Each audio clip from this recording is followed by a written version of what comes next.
Class 5-এ ওই বৃত্তি পায়, উপবৃত্তি। ওর বাড়িতে কোনো টাকা পয়সা দেওয়ার মতো লোক নাই।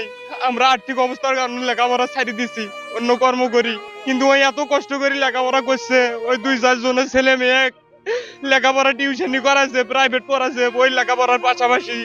এতে করে কি মানে আমরা আর কঠিন বিচার চাই? এটা তো ওরা তো ভালো একটা কাজ, সরকারের কাছে ওরা ভালো কথা বলছে যে একটা কোটা বাড়াক, শুধু ওই যদি যারা মুক্তিযুদ্ধ করছে তারাই যদি চাকরি পায়, তাহলে আরো তো দেশে অনেক লোক আছে, মেধাবী লোক।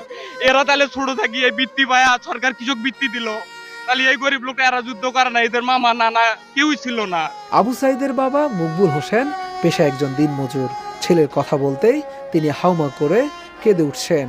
আর মা মনোয়ারা বেগম ছেলের শোকে হারিয়ে ফেলেছেন বাকশক্তি। তিনি নির্বাক হয়ে ফ্যাল করে সবার দিকে চেয়ে আছেন, আর কিছু সময় পর পর চিৎকার দিয়ে উঠছেন।